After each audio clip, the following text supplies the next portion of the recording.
টাকা কে খাইল বাবা? আমার জনম দুঃখিনী মা,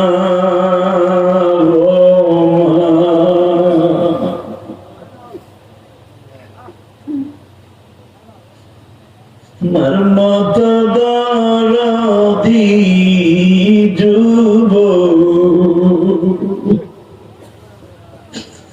মার মত দরদি যুবক। আল্লাহ দেখো আমার বাজানটা কান্দে, হয়তো আমার কোন দাড়ি ভাগা বাজানে জানো এই জনম দুঃখীতে নাই গো।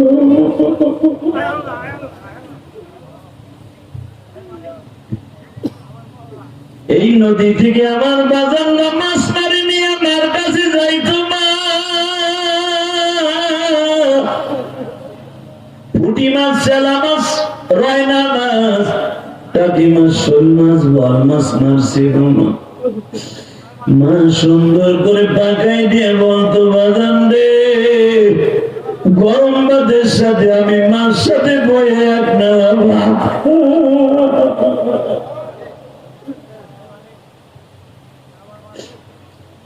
আরে বাজান সেই নদী তো ঠিকই আছে, মাছও মোটামুটি আছে, শুধু ওই দরদি নাই, যেই দরদির দিকে তাকাইলে জাহান্নামের আগুন হারাম হইয়া যায়।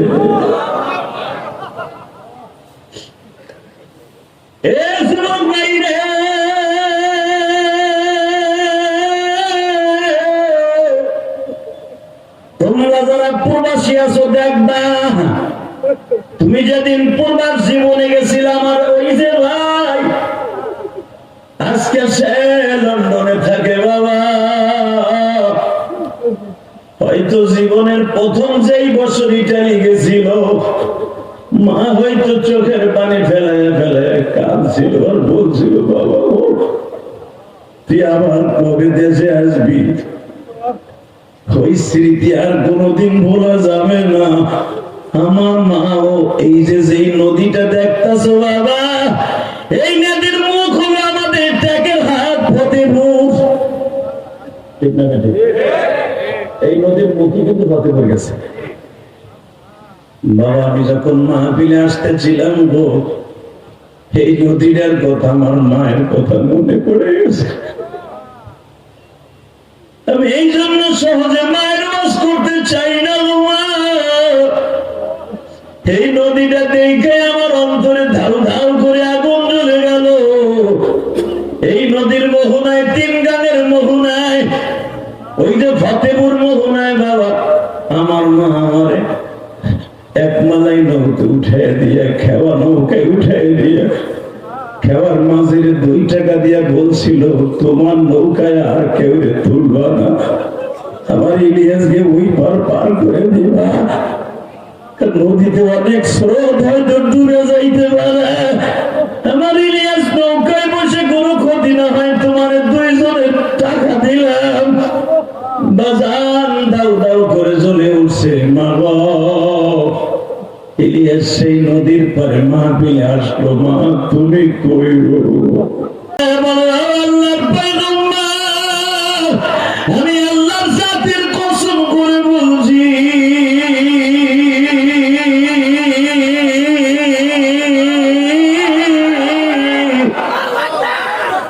আমি আমার মাওলারে কত ভালোবাসি, মাওলা ছাড়া যাবে।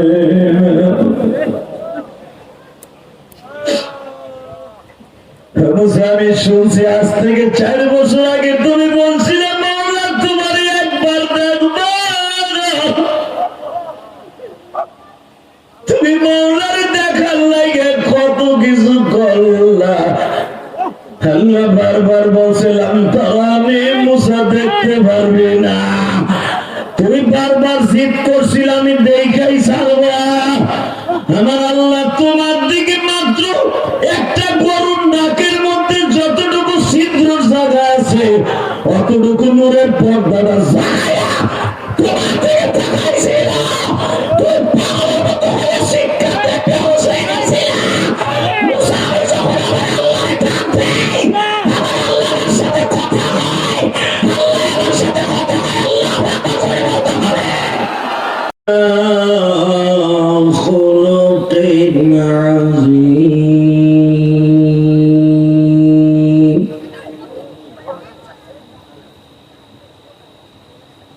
ইন্নাল্লাহা ওয়া মালাইকাতাহু ইউসাল্লুনা আলান নবী ইয়া আইয়ুহাল্লাযীনা আমানু সাল্লু আলাইহি ওয়া সাল্লিমু তাসলিমা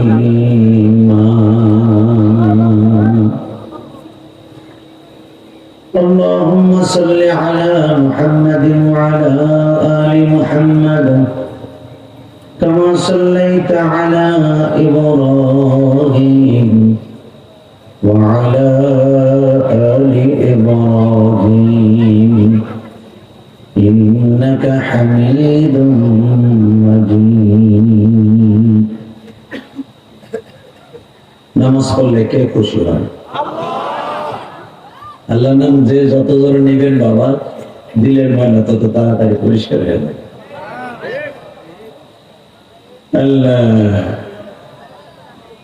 আল্লাহ পাকের জিকির এতই মধুর, কেউ যদি আল্লাহকে নীরবে ডাকে সে বুঝতে পারবে আল্লাহ নামের কত মধুর। অতএব এই বাচ্চাগুলোর আওয়াজ বন্ধ করতে হবে। আর এই সামিয়ানা গুলো, পাশের সামিয়ানা গুলো খুলে দেন, এই পাশের গুলো খুলে দেন, এগুলো দরকার নেই। এখন তো শীত পরে নাই, গরম লাগে, খুলে নেই। আল্লাহ, একসাথে বলেন সমস্ত প্রশংসা মালিককে। এখানে আসার তৌফিক কে দিবেন? যাইবার তৌফিক কে দিবেন? সব কাজের শুরুতে কার নাম নেবেন? খানা খাওয়ার সময়, পানি খাওয়ার সময়, সুদ খাওয়ার সময়। সুদ খাওয়া হালাল না হারাম? আপনি কি জানেন বাজার, এক টাকা যে সুদ খায় তার মাস সাথে জেনা করার গুনাহ।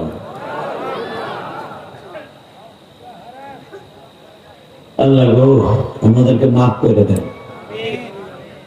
যদি কোনো মানুষ জীবনে 1 টাকা সুদ খায়, যদি খালেস তওবা করে মারা না যায়, সে চির জাহান্নামী। কারণ সুদ যদি যায় না শুনে কেউ খায়, তার ঈমান থাকে না, ডাইরেক্ট সে বেঈমান হয়ে যায়। কারণ সুদ এমন একটা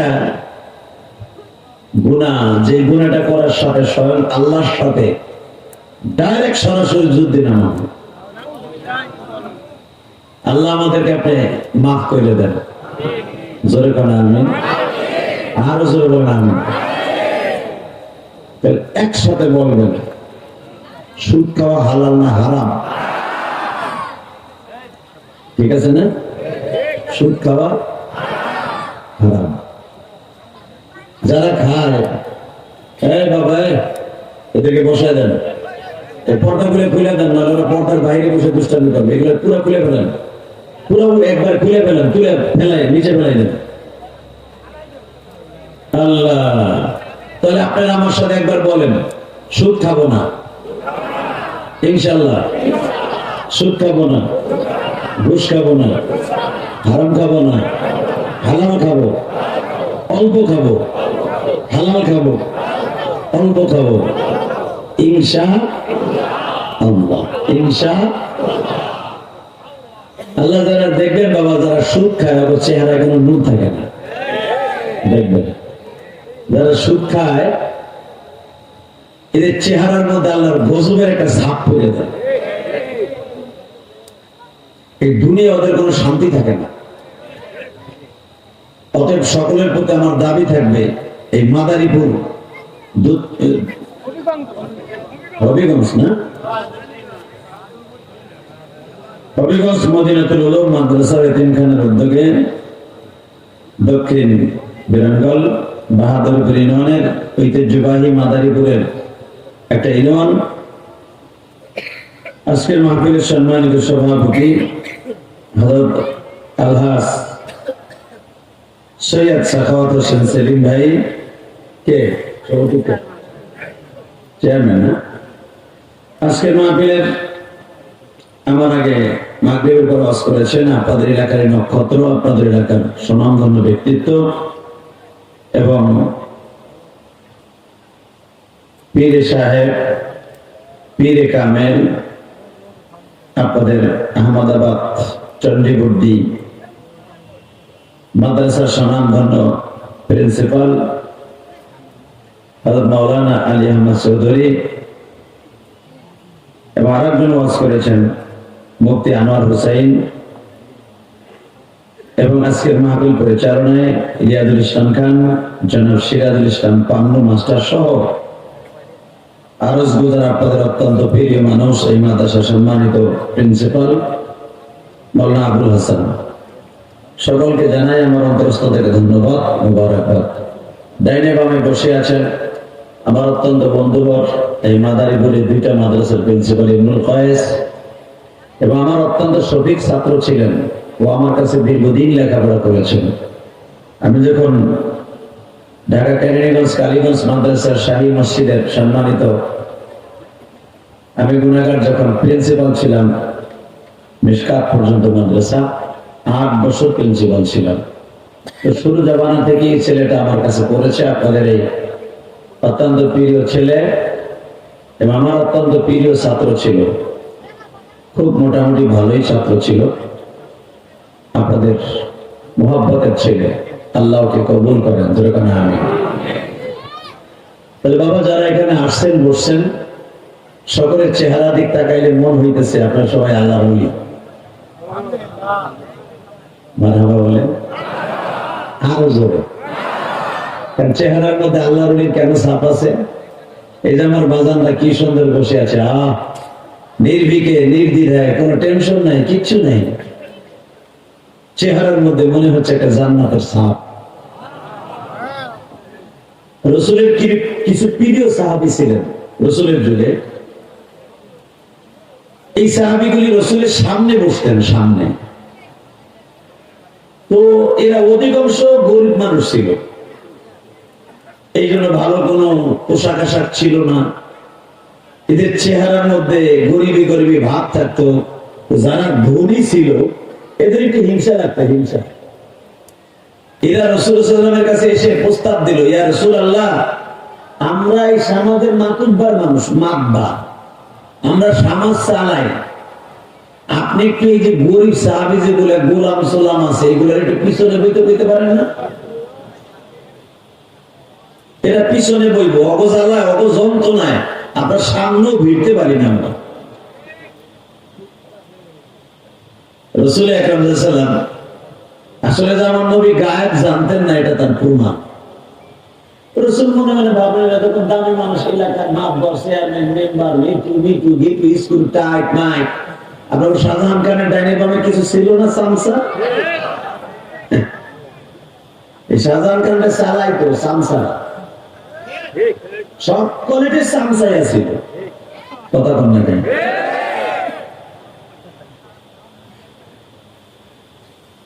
তো ওই জামানায়ও কিছু সাহাবী এমন ছিল, সাহাবীদের সাথে তার এই শব্দ ব্যবহার করা যাবে না, তারা সাহাবী ছিলেন।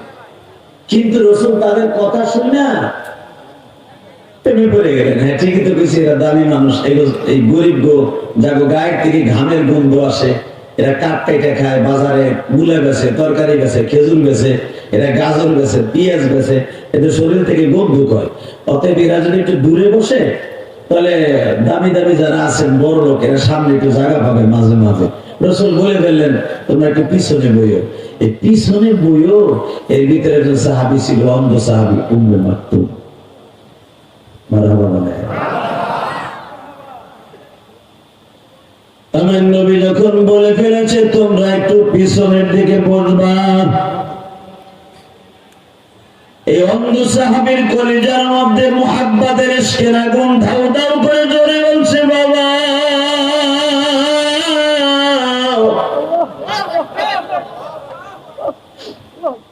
এতদিন আমার নবীরে আমি অন্তর চক্ষু দিয়ে সামনে বয়ে বয়ে দেখতাম, নবী আজকে বড় লোকের জন্য আমাদেরকে পিছনে বসতে বলল।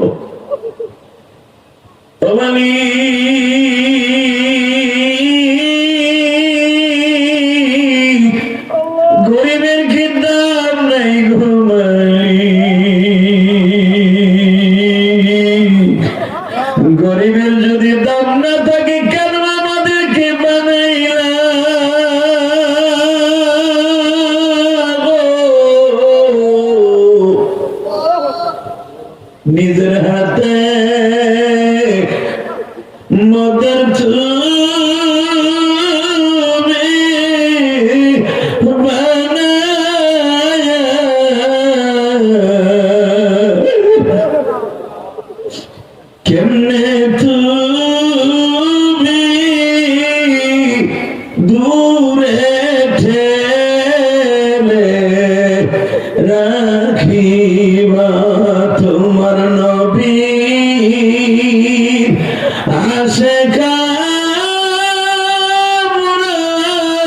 জামিনে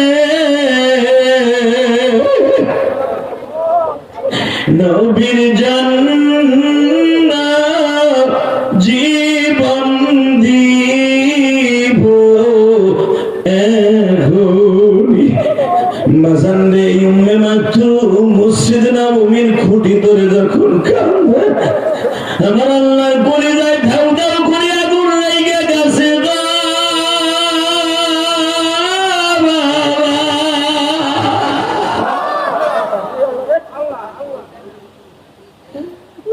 সঙ্গে সঙ্গে কোরআনের আয়াত নাযিল হয়ে গেল আম্মা ইয়াতাসাআলুন আনিন নাবাইল আযীম আবাসা ওয়া তাওয়াল্লা আজাআহুল আ'মা নবী আজাআহুল আ'মা ওই যে অন্ধ উম্মে মাকতুম ওর চোখের পানিতে আমার কলিজা ভেদ করে গেছে আপনি বড় লোকের সামনে বইতে গেলেন আর অন্ধ যারা সামনে গাইতে গন্ধ কর এগো দূরে বসতে গেলেন আপনি কি জানেন ওদের ভালোবাসা কত প্রিয় আপনি কি জানেন ওদের ভালোবাসা কত নির্ভেজাল আমি ওদের ভালোবাসার কারণে আজকে আপনাকে মদিনার ভূখণ্ডে প্রেসিডেন্ট বানিয়ে দিয়েছি আল্লাহু আকবার বলতে হবে আল্লাহু আকবার বলতে হবে মুসলমানের গুনাহ তাহলে বাজান এই গরিব মানুষের যে কি দাম আপনারা নিজেরাও জানেন না বাংলাদেশে অনেক যারা শিল্পপতি টাকার মালিক টাকার গরমে মনে করে গরিব মানুষই না কথা কন না কেন কিছু কম চুপ করে বেড়েছে চাষি ওষুধ খাইছে আপনার চিন্তা নেই চিন্তা করতেছে বুড়িরে থুয়েছে ওষুধ খাইছে নাকি মরছে না ওই চিন্তা বাদ দেন সব বাদ নিজের চিন্তা করেন মারহাবা করেন আল্লাহু আকবার বলেন অবদান আমার নবী এমন একজন মানুষ ছিলেন জীবনে কোনদিন পেটটা ভরে খায় নাই উম্মতের চিন্তায় খায় নাই সেই মানুষটা যখন কইছে বড় লোকের সামনে বলবে আল্লাহ মাইন্ডে লেগে গেছে এখানে আমার দিকে একটু করে দেন হালকা আবার বেশি দিলে শীষ দেবে মনতে তোর মাইক ভালো আওয়াজটা আর একটু কম বেশ বাড়া না বেশি হয়ে গেছে হ্যাঁ ঠিক আছে মারহাবা বলেন আল্লাহু আকবার বলেন তো জীবন যা কার থাক সব মেনে নিবা মান্ডবীকে অপমান করলে জায়গায় পিটে লাগবে রাজি আছেন না নাই কে গেল শুনতে গেলেন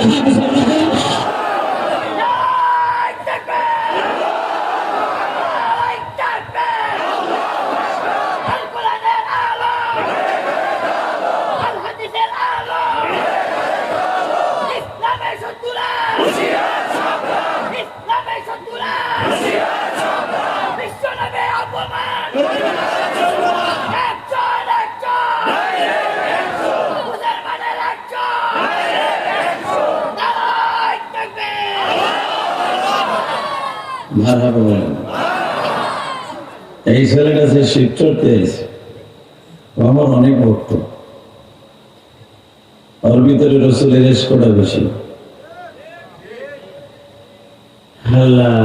এই যারা দাঁড়ায় আছেন আল্লাহ রুলিরা এই যে মোটর সাইকেল গুলো সরাই তোমরা এখানে বহো যারা এখানে বইবা টাটকা একবারে ফরমালিন ছাড়া দোয়া পাইবা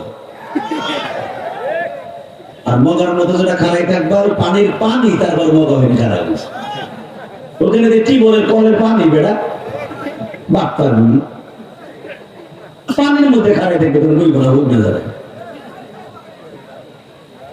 এই কোন বছর মোটর সাইকেল এখানে বসো যে ভোটটা দোয়া নিবা যে খুব 1 মিনিটের ভিতর বসবি তুই বিদেশ যেতে পারবি ইটালি যেতে পারবে ইটালি কিলিং ক্যাপ পাবি দোয়া হ্যাঁ নিব এরপরে খারাই নিচে দেখে দেবো সরকারে ইটালি লোক দিলাম তাও খারাই নিচে আনলাম আলহামদুলিল্লাহ বলেন রাগ করতেছেন বাবা রাগ করবেন ওয়াজের মাঠে বসলে অনেক কিছু বলতে হয় বর্তমান দেখবেন যুব সমাজ এরা ভালো কাজের মধ্যে বেশি আগায় আসে আলহামদুলিল্লাহ কারণ যুবকরা এখন আলহামদুলিল্লাহ গান বাদ্য কম শোনে, ওয়াজ গজল এইগুলো বেশি শোনে। যুবকদের মধ্যে অনেক পরিবর্তন আসছে আলহামদুলিল্লাহ, আল্লাহ শুকর। আর এই যে শ্রম অধিকার নামে যে আন্দোলনটা হয়েছে 5ই আগস্টে, আওয়ামী লীগ সরকারের পতন হয়েছে, এটার জন্য বেশিরভাগ সিংহভাগ এই আন্দোলনের পিছনে রক্ত দিয়েছে, জান দিয়েছে, মাল দিয়েছে আমাদের যুবক ভাইয়েরা। তাহলে বোঝা গেল বাংলাদেশে যেই সরকারি বসুক এদেরকে মাইনাস করে আর ক্ষমতা থাকা যাবে না। আল্লাহ পাকের হাজারো শুকর, দোয়া করি আমার যুবক ভাইদেরকে যেন আল্লাহ 5 ওয়াক্ত নামাজি বানায় দেয়, এদেরকে যেন মা বাবার খেদমতের বানায় দেয়। জোরে কেন আমি আরো জোরে বাজান। যুব সমাজ যদি মা বাবার খেদমত করে এরা ডাইরেক্ট জান্নাতে যাবে।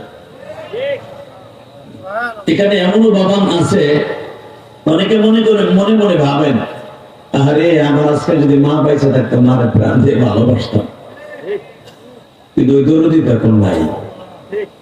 এখন ইচ্ছে করলেও কিন্তু আপনি ওই দরদির পাবেন না, কথা বাস্তব না বাস্তব। আল্লাহ, দেখা যাক আজকের আয়াত কিন্তু তেলাওয়াত কিন্তু আয়াতের মধ্যে আল্লাহ কি সুন্দর সুন্দর কথা বলেছেন। আমি আগে তেলাওয়াত করি, হ্যাঁ, আপনার তেলাওয়াত শোনার পরে আমার সাথে সাথে আওয়াজ দিবেন। এখানে আসার পরে মাহফিল কমিটির একটা আবদার আছে, মা বাবা নিয়ে ওয়াজ করতে হবে। আসলে যেখানেই যাই শুধু মা বাবার ওয়াজ আমারই করতে পারে। আমি যে মা বাবার ওয়াজটা করবো কোন, আমারই তো মা নাই। এই মায়ের ওয়াজ করতে গেলেই তো আমি পরের দিন আর ওয়াজ করতে পারি না, বুক মুখ ব্যথা হয়ে যায়। কারণ আমার নবীও যখন মা বাবার ওয়াজ করতে যাইতেন, আমার নবী পরের দিন আর ঠিক মতো কথা বলতে পারতেন না।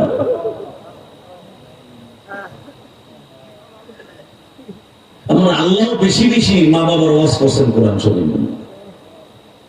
মুসা পয়গম্বর আল্লাহর কাছে জিজ্ঞেস করছেন, আল্লাহ আমি তোমার কাছে একটা কথা জিজ্ঞেস করি, আমি জানি তুমি কিছু খাও না, খাইলে কি খাইতা? আল্লাহ বলেন, মুসা আর কিছু পাইলি না, প্রশ্ন কি খাইতা নেই ভিজি গেই কোন আল্লাহ কি খাইতা? খাইতাম দুধ খাইতাম। তো আল্লাহ জোরে বলো, আমি গরু ছাগলের ভেড়া দুম্বার দুধ খাইতাম। মুসা আলাইহিস সালাম প্রশ্ন করা শুরু করলেন, দুধ খাইতা কি? মধুতে তোমার কি আসছে? আল্লাহকে এর লেগে তো তোর কইতেছি না, একটা কইলে 70টা প্রশ্ন করবি আমাকে। আল্লাহ তুমি রাগ করবে না, রাগ করলে জানবো করবো, ঠিক না? ঠিক দেখবেন মওলানা যারা বেশি ভালোবাসে, মওলার সাথে যাদের একটু প্রেম প্রীতি বেশি, এরা মওলারে জ্বালায় বেশি। কথা বল না কেন? আরো জোরে বল। মুসা আলাইহিস সালাম আল্লাহর সাথে প্রেম করতেন একবারে ফরমালিন ছাড়া, যখন তখন চোখটা বন্ধ করে আল্লাহকে প্রশ্ন করা শুরু করে দিতেন। এমন প্রশ্ন করতেন আল্লাহ বাধ্য হইতেন মুসার বলতে কিছু টাকা। তখন মুসা কি বলতো শোনেন কোরআনের কথা, আল্লাহ তুমি যদি আমার অন্তরে খবর তো জানো, আমি জানি, যদি আমার জায়গায় তুমি হইতা আর তোমার জায়গায় আমি হইতাম তাহলে বুঝতা যে আমি তোমার কত ভালোবাসি। তুমি বুঝাও না বোঝার ভালো করতে। আল্লাহ মুসকে হেসে দেখেন, মুসা আল্লাহরে দেখে না, কিন্তু আল্লাহ হাসতেছে এটা বুঝতে পারতেন মুসা। মুসার কানে আমার আল্লাহর হাসির আওয়াজ আসতো। আল্লাহর পয়গম্বর মুসা বলতেন,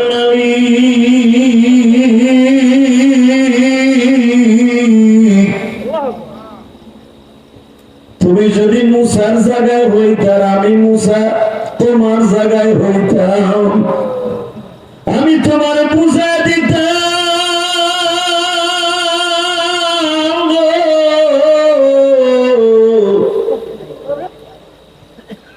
তোমারে আমি কত ভালোবাসি।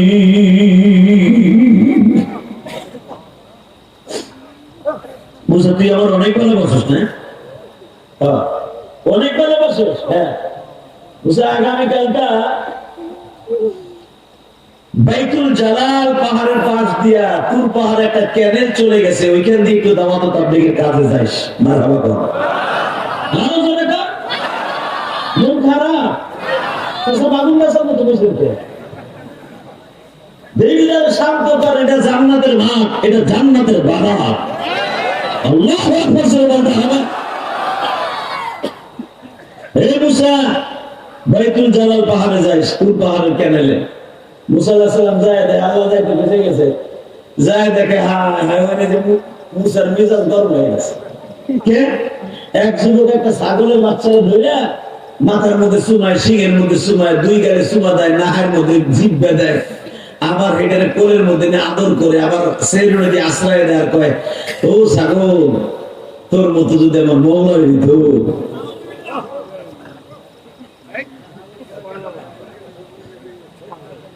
ছাগল রে, তোর মতো যদি আল্লাহ আমি কোলে নিতে পারতাম রে, নিজের হাতে সাবান দিয়ে গোসল দিতাম। মুসা আলাইহিস সালাম কয় কি আল্লাহ এখানে তুমি আমার আইতে বলছো, এইটাকে দাঁড়া। আবার বলে ছাগল রে, তোর মতো যদি কোনোদিন আমার আল্লাহরে কোলে নিতে পারতাম, আমি ঘরের মধ্যে লয়া বাজারে যাইতাম, বাজার থেকে দামি দামি সুস্বাদু ঘাস কিনা দিতাম, খোল ভুসি কিনা দিতাম। আল্লাহ যদি আমার ছোট্ট ভাইয়ের মতো হইতো, আমি নিজে টিপটা টিপটা সুইংগাম খাওয়াইতাম। আল্লাহ যদি আমার ছোট্ট বোনের মতো হইতো, পিঠে চাপড়ায় চাপড়ায় ঘুম পড়াইতাম। মুসা পয়গম্বরের আওয়াজ গুলো শুনিয়া বাবা মেজাজ গরম হয়ে গেছে, যুবকের পিছনের কলার ধরে খাড়া করে ফেলাইছে টান দিয়া, মুখের মধ্যে চাই চাপিয়া ধরিয়া বলে বদমাশ রে, তোর কত বড় সাহস আমার মাওলারে তুই ছাগলের বাচ্চার মতো বানাইতে চাস, তোর ছোট ভাইয়ের মতো বানাইতে চাস, ছোট বোনের মতো বানাইতে চাস, তুই কি জানোস আমার আল্লাহর কোন শরীক নাই। এই কথাটা বলতে দেরি আছে গো বাবা, যুবকটা মুখটা বন্ধ করে দিয়ে ফেল ফেল করে কান্দে। এই মুখ বন্ধ করে দেখো মালিকে তুমি কাম আর পাইলা না, তুমি মুসারে আমার কাছে আজরাইলের মতো পাঠায় দিলা। মুসা তোমার ডাকা শব্দটা বন্ধ করে দিল মালিক।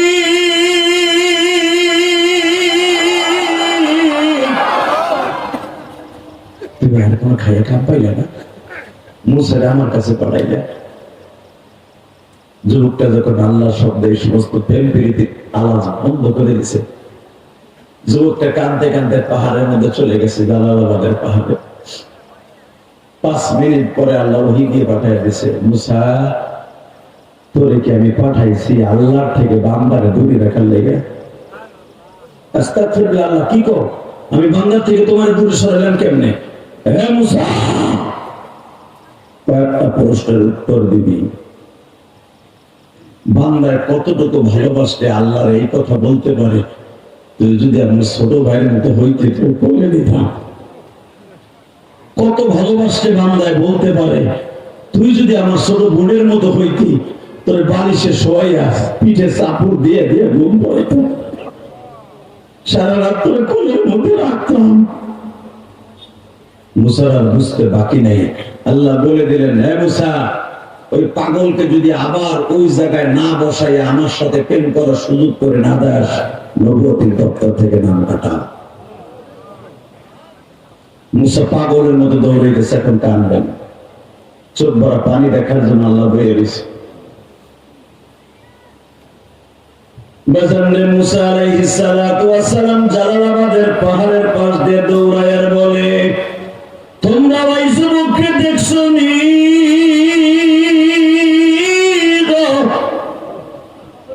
সবাই বলে কোন যুবক? ওই যুবক, যেই যুবক ছাগলের একটা বাচ্চা লইয়া মাঝে মাঝে মাওলার সাথে প্রেমের মালা গলায় দিয়ে কাঁদতো। ওই পাগল। হ্যাঁ, যাই দেখে যুবক এত বড় এক পাথর নিচে, এবার একটা আওয়াজ দিবেন, চরমনের মাঠে কিছু টাটকা পাগল আছে, এর মৌলার আওয়াজ শুনলে দুনিয়ার সব আওয়াজ বন্ধ, মৌলার সাথে প্রেম শুরু হয়ে যায়। মরহুম শায়েখের কিছু মুরিদ আছে দেখবেন, এই মুরিদগুলোর সাথে মৌলার খুব খাতির, খুব প্রেম। যাকে 5 জবক আদায় হয়ে গেছে, এদের কলমের নিচে হাত দিয়ে দেখেন কলমটা 24 ঘন্টা নাচতে থাকে, মৌলার প্রেমের ইশকের আগুন এখানে নাচে। মারহাবা বলতে পারলেন না? শর্ষিনার কিছু টাটকা মুরিদ আছে, এরা মৌলার জিকির করতে করতে কলমে এমন ধার বানাইছে, খালি একবার ডাক দিলি চোখ দিয়ে ফেল ফেল করে থামে। দুনিয়া রাখ কিচ্ছু ছিল না। আমি দেখবো এখন কয়জন রসুলের আশেক, আল্লাহর আশেক আছে। এই যুবক এত বড় একটা 25 কেজি ওজনের পাথর নিচে মাথার মধ্যে আঘাত করবে, মুসা পয়গম্বর পিছনের থেকে পাথরটা টান দিয়ে কয়, যুবক রে তুই যেমনি খুশি সামনে আমার মৌলারে ডাকতে থাক। যুবক মুসা পয়গম্বরের সামনে দাঁড়ায় বলে, আল্লাহর পয়গম্বর, আমি আল্লাহর জাতির কসম করে বলছি,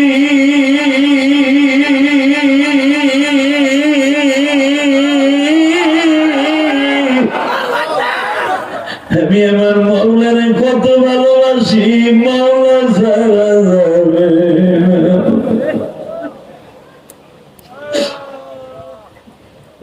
আমি শুনছি আজ থেকে 4 বছর আগে তুমি বলছিলে মৌলা তোমার একবার দেখবো,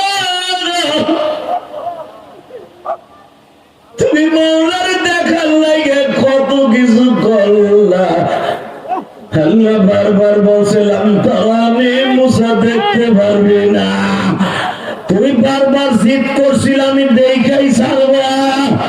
আমার আল্লাহ তোমার দিকে মাত্র একটা গরুর নাকের মধ্যে যতটুকু ছিদ্র জায়গা আছে অতটুকু নূরের পর্দাটা যায় তোমার দিকে তাকাইছিল, তুই পাগলের মতো হয়ে শিক্ষা দেখতে বসে গেছিলা। মুসা যখন আমার আল্লাহর কাঁদে, আমার আল্লাহর সাথে কথা হয়, আল্লাহর সাথে কথা হয়, আল্লাহ কথা করে বলতে পারে। রাত্রে যখন ঘুমায়া থাকে মুসা, মৌলা আমার কপালে হাত দিয়া জিজ্ঞেস করে, আব্দুল্লাহ কেমন আছো? যখন আমার মৌলা আমার রাত 3টার সময় ঘুম থেকে জাগায় বলে, আব্দুল্লাহ এখন উঠিয়া যা। আমি মৌলা একা একা বয়ে রয়েছি প্রেমের সামনে। আমার মাদারীপুরের কলিজার টুকরা ভাইরা, বাহাদুরপুরের ওয়ানের ভাইরা, চোখের পানি দিয়ে আমার মৌলারে বুঝায় কৌমালিক জীবনে কত গুণা করছে, গুণের হিসাব দিয়ে জীবনে মাপ পাবো না।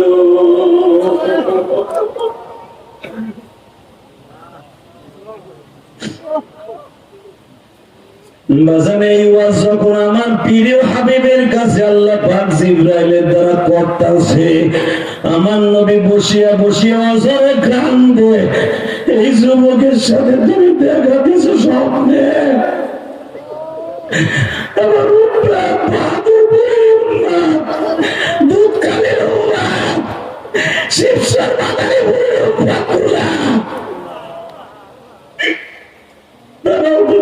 দেখার লেগে পাগল।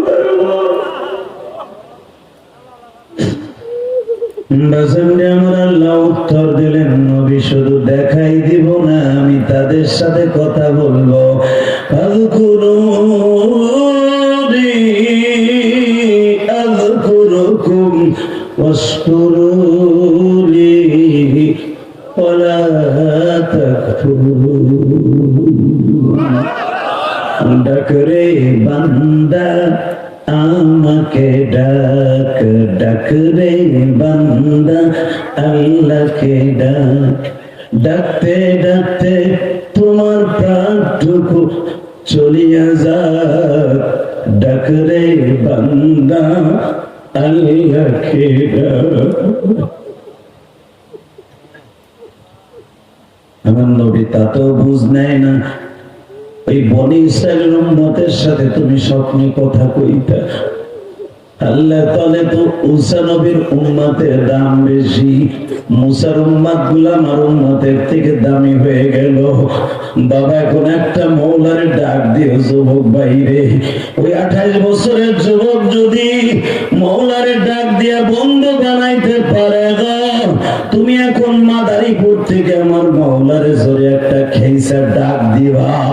আমার আল্লাহ নবীর কাছে বলে, নবী গো, মুসা নবীর ওই উম্মতের সারা জীবনের আমল যদি এক পালায় দেয়া হয়, মাদারীপুর একটা অটো রিকশা চালানেওয়ালা সর্বনার একটা মুড়ি শশিনার মুড়ি দাওয়াত তাবলীগের একজন পাগলের যদি এক রাতের টাকার আমল এক পালায় দেয়া হয়, ওই আব্দুল্লাহর সারা জীবনের নেক আমল গুলো একদিনের আমলের কাছে তুচ্ছ হয়ে যাবে।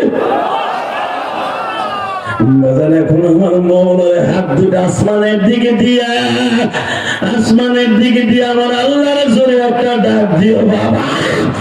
আল্লাহকে দেখাইয়া দিবা, মালিক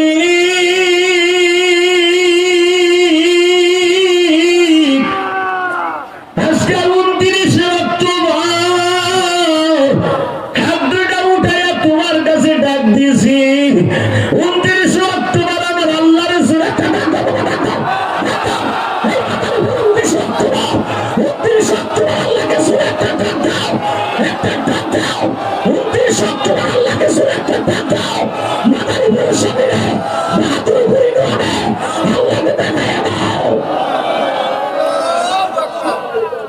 তুমি করে দাও বান্দারে নিজের হাতে বানায়াছি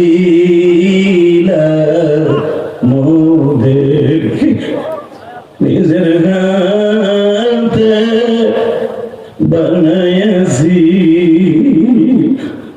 মোদেরকে।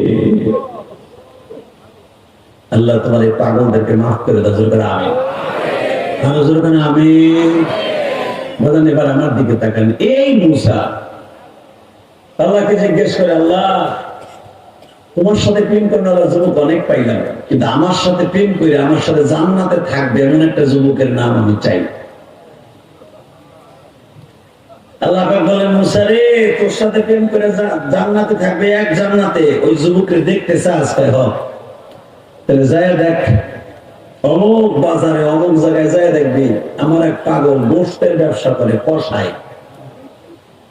মায়ের ওয়াজ করতে পেয়েছেন, বাবার ওয়াজ করে শোনেন, মারহাবা বলেন। কষ্ট হইতেছে, ক্ষুধা লাগছে, খাইতে যে খাইয়ে নেই, আর যদি জান্নাতে যে খান তাও ভালো, আলহামদুলিল্লাহ বলেন। মুসা অমুক বাজারে যায় দেখ, তোর সাথে জান্নাতে থাকবে বন্ধুত্ব করার লেগে। সুবহানাল্লাহ, সুবহানাল্লাহ। মুসা আলাইহিস সালাম কয়, আমার ওই বন্ধুরে না দেখতে পারবো না। যাই দেখে আল্লাহর বান্দা ছোট্ট গোস্তের টুকরা গুলো ব্যাগের মধ্যে আলাদা রাখে, বাকি গুলো বিক্রি করে গোস্ত গুলা একটা ব্যাগের মধ্যে করে বাইতে গেছে। মুসা আলাইহিস সালাম শব্দ বেশি লোকটার পিছনে গেছে। মুসা আলাইহিস সালাম বলে, ভাই জীবনে কি কোনোদিন তোমার জীবনে ভালো কাজ আছে? আমার জীবনে ভালো কাজ একটাই আছে, তুমি যদি দেখতে চাও তাহলে আমার বাড়িতে মেহমান হইতে পারো। সুবহানাল্লাহ, বাইতে যে কইয়া মুসা পয়গম্বর বলে, আমিও তো এটা চাই।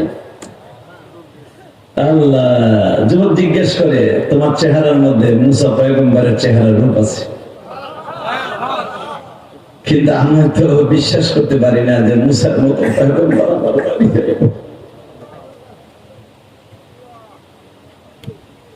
চলেন ভাই, তুমি ভালো কাজ কি করো আমার একটু দেখাও না। এই যে দেখেন আমি একটা ভালো কাজ করতেছি, এই যে আমি গোশত গুলা নিয়ে আসছি, নিজের হাতে পাকাবো, নিজের হাতে রুটি বানাবো। আমার পৃথিবীর সবচেয়ে বড় ওলি যিনি, আমার জান্নাতের চাবি যার হাতে, তারে এখন আমি গোসল দিব, তারপরে আমি নিজের হাতে দেখাবো। বেজন্ডে মুসা আলাইহিস সালাতু ওয়াস সালাম ওই যুবকের বারান্দার চকিতে বয়ে বয়ে দেখে, এমন কলিজার টুকরা যুবক বাইরে রে, যদি জান্নাতে যাইতে চাও মা বাবাকে একবারে বন্ধু বান্ধবী বানিয়ে এলো। এই যে তোমাদের বন্ধু ইলিয়াসুর রহমান জিহাদি,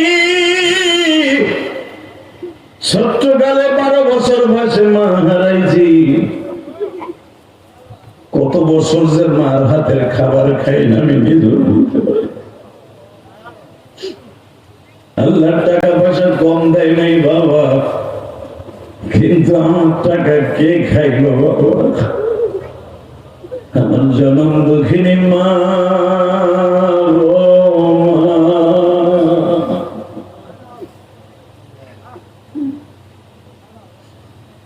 মার মত দরদি যুবক, মার মত দরদি যুবক। আল্লাহ দেখো আমার বাজানটা কান্দে, হয়তো আমার কোন দাড়ি ভাগা বাজানে জানো এই জনম দুঃখী যে নাই গো।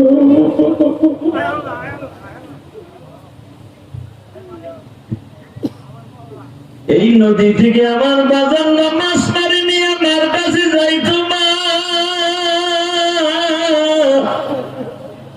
পুঁটি মাছ, চেলা মাছ, রয়না মাছ, টাকি মাছ, শোল মাছ, বল মাছ মারছি গো মা। মা সুন্দর করে পাকাই দিয়ে বলতো, বাজান রে, গরম ভাতের সাথে আমি মার সাথে বয়ে এক নেওয়া ভাত।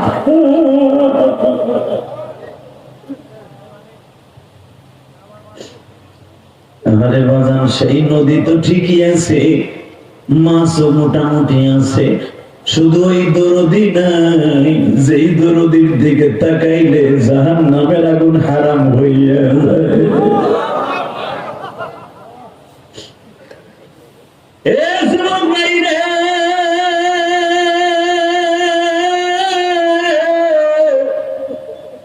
তোমরা যারা প্রবাসী আছো দেখবা, তুমি যেদিন পূর্বার জীবনে গেছিলে আমার ওই যে ভাই, আজকে সে লন্ডনে থাকে বাবা।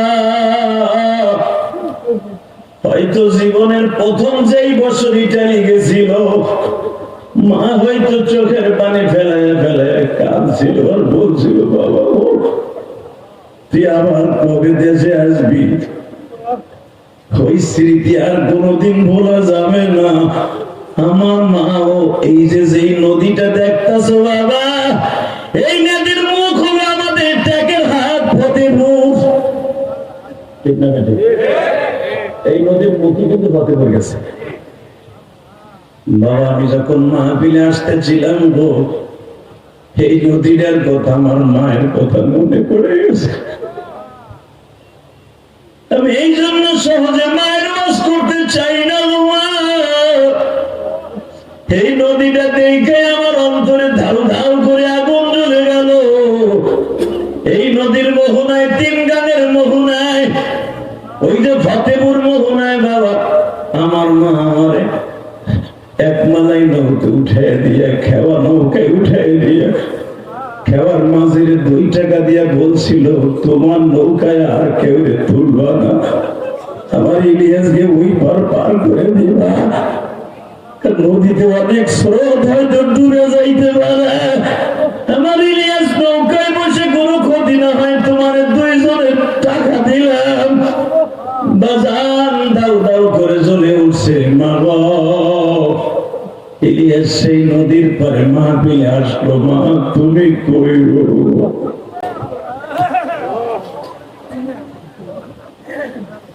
আমার মাদারি পুরে কলিজার টুকরা বাইনা, তুমি যদি তোমার মায়ের কথা মনে করে কাঁদো, তোমার সন্তান একদিন তোমার কথা মনে করে কাঁদবে। ঠিক না বেটি? জোরে কর, এত জোরে। আজকে অনেক যুবক আছে বিদেশ যাইয়া প্রবাসী হইয়া বোন নামে অ্যাকাউন্ট করে, মা বাবার $1 থাকে না, আছে না নাই? মা বাবার ঠিক মতো ভাতও দেয় না। তোর পাউডারটা ধরছি ভাই, মা রে কাম দেয়, এই দুঃখিনীটা কানতে কানতেই তার জীবনটা শেষ। তুই যখন পেটে আসছস তখন কানছে, তুই যখন দুনিয়া আসবি তখন কানছে, তুই যখন দুধ পাস না মার জন্য কান্দস তখনও তোর কান্না দেখে তোর মা কানছে, ঠিক না? জোরে কর। এই দরদির আর কান্দাইস না, এই দরদির যত কান্দাবি তুই কবরে তত কান্দবি। রসুলের যুগে একজন মায়ের ভক্ত একজন তাবেঈ ছিল, রসুলের যুগে, রসুলকে সে দেখে নাই, নাম ছিল তার ওয়াইস কুরুনি। কি নাম? কি আপনার মন খারাপ? নামটা মোহাব্বতে নেন তো, নাম কি? ওয়াইস কুরুনি পাগলের নাম শোনেন নাই? এই কি আপনার আমার মতো টাকার পাগল? এই তিনটা জিনিসের পাগল ছিল। কয়টা? জোরে কর। কয়টা? এক নাম্বারে ছিল মাওলার পাগল, দুই নাম্বারে ছিল আমার নবীর পাগল, তিন নাম্বারে ছিল মায়ের পাগল। মারহাবা। এখন দিলটা নরম করবেন, চোখে এক ফোঁটা পানি আনবেন। কে কইছে আপনার গুনাহ মাফ হইব না? আমি ওয়াদা করে গেলাম আপনার গুনাহ আজকে মাফ, আপনার মায়ের গুনাহ মাফ, আপনার বাবার গুনাহ মাফ। একে বলা হয়তো ওয়াইজুল কারনি। ওয়াইস বিল কারনি কুরুন শহরে বাড়ি ছিল। ইয়ামানের একটা জেলার নাম কুরুন। এই কুরুন শহরে বাড়ি ছিল ওয়াইস কুরুনি। হঠাৎ করে আমার বিশ্বনবী অসুস্থ হয়ে যাওয়ার সময়, মৃত্যুর সময় বলে দিয়ে যায়, ওমর কোথায়? ইয়া রাসূলুল্লাহ। আমার আলী কোথায়? ইয়া রাসূলুল্লাহ। আমার একটা জামা রেখে দিছিলাম, এই জামাটা যদি পারো ওয়াইস কুরুনি নামে পাগলার কাছে পৌঁছে দিও। আসলে আমাকে কষ্ট হয়ে গেছে, কষ্ট হয় নাই? হ্যাঁ রে, আমার নবীর জামারে বাবা। আমি আবার বলবো, যদি ওয়াইস কুরুনির সাথে জান্নাতে যেতে চান আওয়াজটা দিবি না তো মিষ্টি সুরে, যদি ওয়াইস কুরুনি কিয়ামতের মাঠে আশিকে রাসূল হিসেবে আপনাকে আমাকে চিনতে পারে। ওয়াইস কুরুনি বলতেছে, আমার বিশ্বনবী বললেন, এই আমার এই জুব্বাটা আমি ধুই নাই, এইটারে আমার ওয়াইসের কাছে পৌঁছে দিও। সুবহানাল্লাহ, সুবহানাল্লাহ। হালাকে নবীর জামাই আলী সামনে দাঁড়ান, নবীর প্রিয় সাহাবী যিনি শ্বশুর হযরত ওমর সেও পাশে দাঁড়ান, আবু বকর যে আমার নবীর বাল্য বন্ধু, কত কিছু আবু বকর দিছে, আবু বকরের একটা জামা দিয়ে যায় না। হালাকে কোন দিন ওয়াইস মদিনায় আসে নাই, তারে জামা দিতে পারে। বিশ্বনবীর এই কথা শুনে আলী মনে মনে একটু গোসা করলেন, ওমরও গোসা করলেন, ইয়া রাসূলুল্লাহ আপনার জামাকে আমরা পাওয়ার অধিকার রাখি না। নবী বললেন, তোমাদের জন্য তো আমার জীবনটাই হাজির ছিল, কিন্তু যেই লোকটা তার জীবনটা আমার লেগে হাজির ছিল, আমি তো তার কিছু দিয়ে যেতে পারলাম না, ওই জামাটা দিয়ে গেলাম।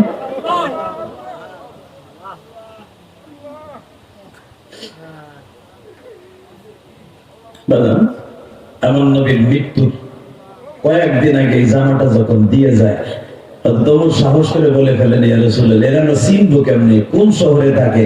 এটা তো ফেসবুকের যুগ না, ইন্টারনেটের যুগ না যে তালাশ করে বাইর করেন যাবো। মোবাইলের সিম না, কোন জায়গায় কোন নেটওয়ার্কে আছে, চরমুরিকা আছে না, মাদারীপুর আছে না, শিবচর আছে না, শেখেশ্বরের ব্রিজের নিচে আছে না, হবিগঞ্জের ব্রিজের নিচে আছে, মোবাইলের ট্রেকিং করলে পাওয়া যাবে, ঠিক না বেটি? ওই যুগে তো পাওয়াই মুশকিল। ইয়া রাসূলুল্লাহ তার চিনবো কেমনে, আমাদের চিনার সিমটমটা কি? রাসূল বললেন, ওই পাগলা পাহাড়েই থাকবে, এবং আমার বিশ্বাস আমার ইন্তেকালের পরে সে হজে আসবে। আমি হজ আল্লাহ আমার কোনো আওয়াজ নাই, কিছু নেই, হজ 1 ঘন্টা হয়ে গেছে,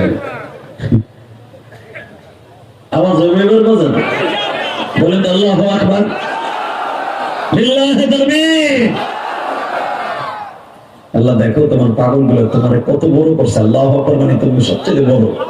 যারা তোমার বড় করছে এদেরকে মৃত্যুর সময় বড় করে কবরে নিয়ে যাবে। আজকে ভারতে একজন যাযাবর আকাড়া মুদির দেশে, তাকে একজন ইমাম সাহেব একজন যাযাবর অবদেশের একজন পুরোহিত আমার বিশ্ব নবীর বলছে, নবী মুহাম্মদ চরিত্রহীন। যদি ও বাংলাদেশে কোনোদিন আসে ওরা মারতে মারতে দুনিয়া ছাড়া করবে। ওলামা একরাম রাজি আছেন না নাই? ভারত সরকারকে বলবো আপনার ওই পরহিতকে খুব তাড়াতাড়ি ফাঁসির মঞ্চে ঝুলান। আপনি ভুলে যান না আপনার এই দেশে মাহমুদ গাজনবী 17 বার বিজয় লাভ করছে। আপনি ভুলে যান না আপনার এই দেশে গুজরাট আহমদ আর মোহাম্মদের জন্ম হয়েছে। আপনি ভুলে যান না এই দেশে জন্ম নিয়েছে হুসাইন আহমদ মাদানি। আপনি ভুলে যান না ওই দেশে জন্ম নিয়েছে আজিন্দাতুল্লাহ বাহাদুর বক্তি। ওই দেশে আমার নবীরে গালি দিবে, তোমার দেশের মুসলমান মেনে নিতে পারে, বাংলার মুসলমান মেনে নিতে পারে না। যদি কখনো দরকার হয় লং মাস করে হলো ভারতের প্রতিবাদের সন্ধ্যা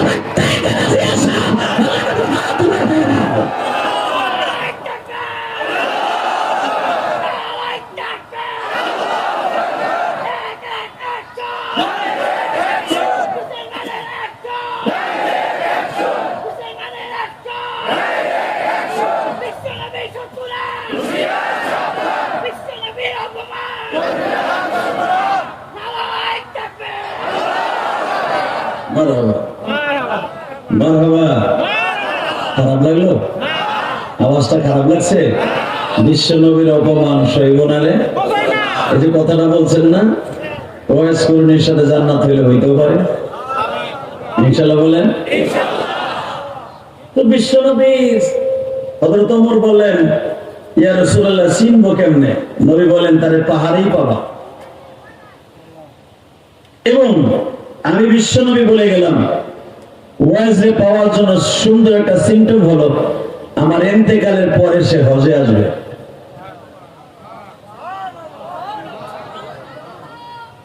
ওমর আলী সিদ্ধান্ত নিলেন, তাহলে অন্য কোন সময় তালাশ না করে হজের মৌসুমে তালাশ করতে। বাজারে হযরত ওমর হলেন স্বরাষ্ট্রমন্ত্রী, হযরত আলী হলেন আইনমন্ত্রী। আমাদের আইনমন্ত্রী আনিসুল হক এখন লোহার বেরি, ঠিক না বেটি? এই লোকটার ইন্ধনে সাবেক প্রধানমন্ত্রী বহু আলেম ওলামাকে আয়না ঘরের মধ্যে ঢুকাইছে।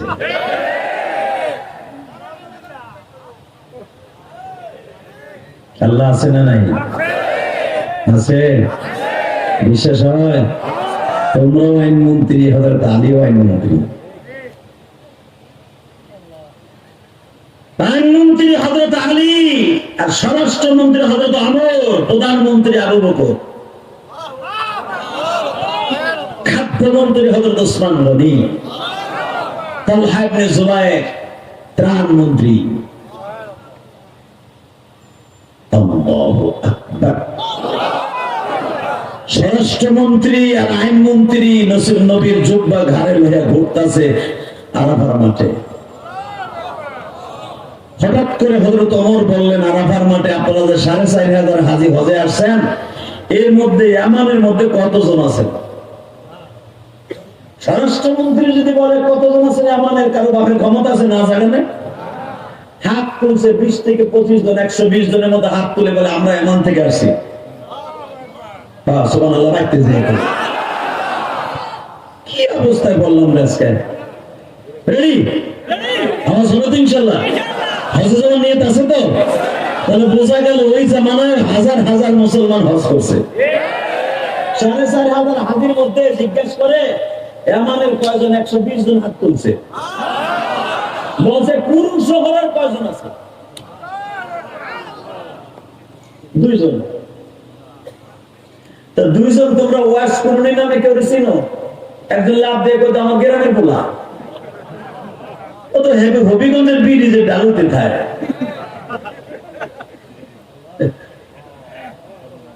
আবার উল্টা কইলো বুঝুন হবিগঞ্জ না ছিল বুঝানোর লাগে কইলাম, ও তো আমাকে হবিগঞ্জে সিম্বার মধ্যে থাকতো, ও তো একটা পাগল। ঠিকই তো কইছো, ও তো 3 জনের পাগল। কয়জনের? জোরে কয়, এই যুবক জোরে কয়, বাজান জোরে কোন কয়জনের? আরো জোরে। 1 নম্বরে 2 নম্বরে 3 নম্বরে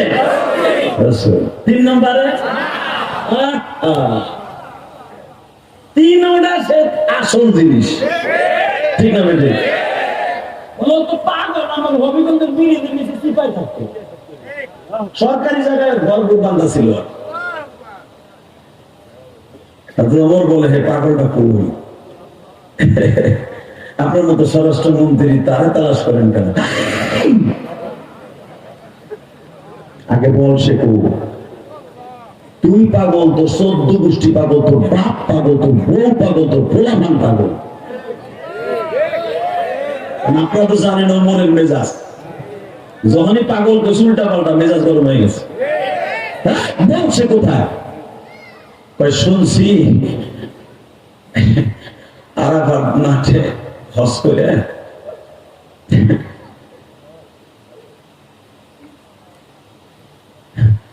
5 দিন হজের রকম শেষ করে সে চলে যাওয়ার কথা, জানি না হে গেছে না আছে। ওমর বলে, তারে খুব দরকার। বাজানে খুঁজতে খুঁজতে খুঁজতে খুঁজতে আবার মক্কায় কাবা ঘরের সামনে আসছে। হযরত ওমর থেকে হাদিস কেন বর্ণনা জিজ্ঞাসা করলেন, এখানে কোন পাগল দেখছো জি? ওই সময় ইমাম সাহেব বলে, খলিফাতুল মুসলিমিন, একজন পাগল এই কাবা হাতিমের মধ্যে হাত দুটা উঠাইয়া গলা কাটা মুরগির মতো পাগলের মতো ইয়া রাসূলুল্লাহ রাসূলুল্লাহ বলে চিৎকার মারছে। নবী কোন জায়গায় বসে আপনি মেরাজে গেছিলেন গো নবী?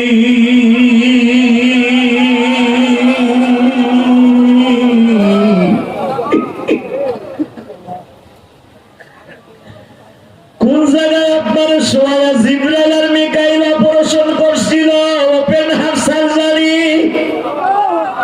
আলাম নাশরাহ লাকা সাদরাক ওয়া ওয়াদা'না আনকা বিদরাক الذي أنقض ظهرك ورفعنا لك ذكرك। কোন জায়গায় আপনার ওপেন হার্ট সার্জারি করছিল মিরাজে নেওয়ার সময়? ওই জায়গাটা যদি আমি পাইতাম, ওই জায়গার কিছু মাটি আমি বুকে লাগাইতাম।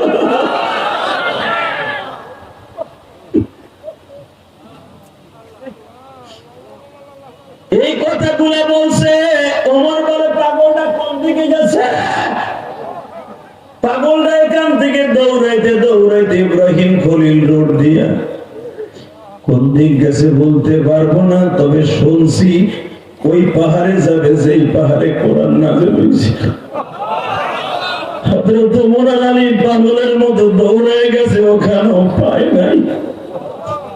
তাদের আর বুঝতে বাকি নাই, যেই নবী হিজরাতের রাত্রে যেই পাহাড়ে পালায় ছিল, ওই পাহাড়ে যাইতে পারে, ওখানে যাইও পায় নাই। বাংলা 1 মিনিট 2 মিনিট 5 মিনিটের উপরে এক জায়গায় থাকে নাই।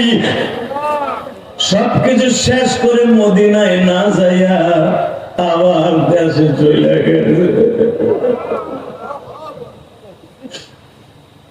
হযরত ওমর ওই 4 জনকে খুঁজে বাইর করছে, যারা বলছিল ও পাগল তো আমাদের গ্রামের মানুষ।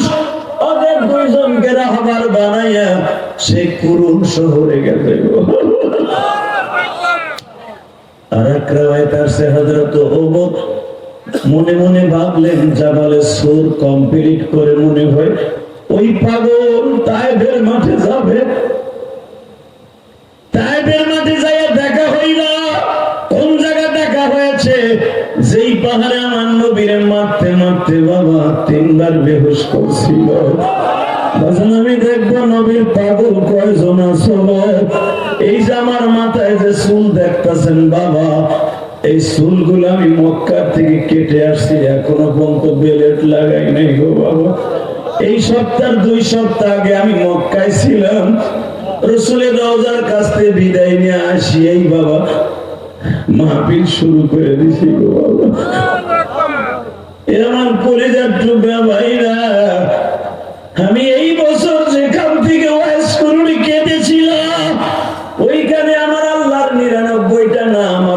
নবীর 99টা নাম বাবা পাথরে খোদাই করে লিখে রাখছে ওই দেশের সরকার।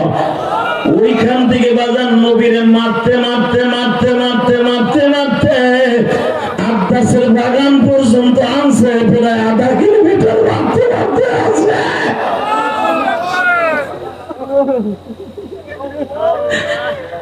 ওইখান থেকে নিয়ে বাবা চৌরাস্তার দিকে মারতে মারতে নবীর নিজের পাগড়ি খুলিয়া গলায় বাইন্দা মরা গরুর মতো টানতে টানতে আনছে। ওই জায়গার থেকে এই জায়গার দূরত্ব প্রায় আধা কিলোমিটার। নবী গলার মধ্যে হাত দিয়ে বলে, তাইবের ছেলেরা আমার নিঃশ্বাসটা বন্ধ হয়ে যায়,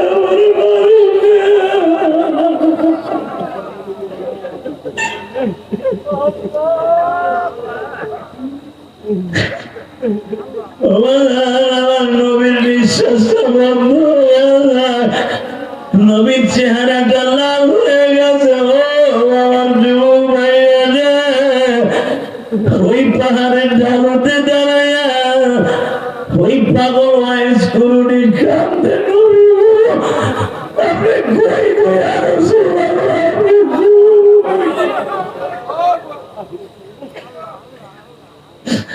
আল্লাহ মাদারীপুরে তুমি তাকায় দেখো, বাহাদুরপুরি নিওয়ানের পাগল গুলি কান্দে। এই ময়দানের মধ্যে কার যেন জনম দুঃখিনী মা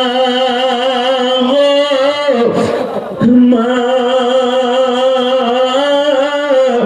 কার যেন জনম দুঃখ মিয়া বাবা নাই। এই যে আমার ছাত্র রহমাতুল্লাহ ওয়াজে আসার আগে আপনার মাদ্রাসায় আমার বাবা আপনার হাতে তুলে দিয়া বলছিল, আমার ছেলেটারে মানুষ বলে দিয়া দিবা। আমি রহমাতুল্লাহ আপনার অনেক প্রিয় ছাত্র, আমার বাবার সাথে আপনি ওয়াদা দিয়েছিলেন, জান আপনি দোয়া কইরেন, হুজুর আমার আব্বা মারা গেছে, আমি এখন এতিম, এই দুনিয়ায় যার বাপ নাই গো বাবা। ও আর একটা কথা বলেন, হুজুর আমরা বাইরে বিল্ডিং করলাম, কিন্তু আমাদের সুখের মুখ আমার বাবা দেখে যাইতে পারে নাই।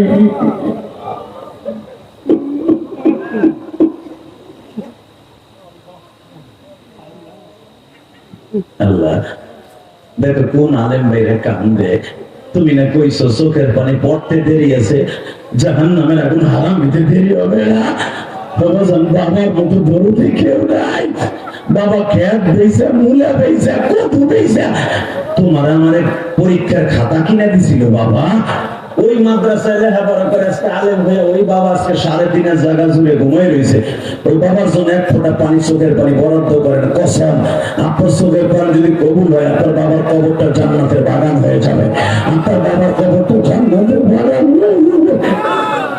বাবা আমি দেখবো আমার নবীর প্রেম কয়জনের আছেন।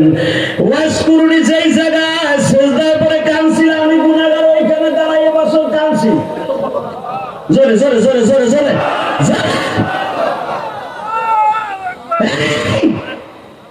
ওয়াজ করে সেজদায় বসে রসুল রসুল যখন কান্দে, হযরত আলী ডাইন পাশে বাম পাশে ওমর দাঁড়াই রয়েছে। কি করে এই পাগলটাই দেখে, পাগলের সাথে একটাই কথা, নবী এইখানে মার খাইছিলেন, এইখানে মার খাইছিলেন, এইখানে আপনার নিঃশ্বাসটা বন্ধ হয়ে গেছিল, এইখানে আপনি পাগলের মতো চেয়েছিলেন, এইখানে আপনার মোড়াদের মতো টানছিলেন। নবী গো আপনি কই গো নবী, পাহাড়টা তো ঠিকই আছে, আপনি কই?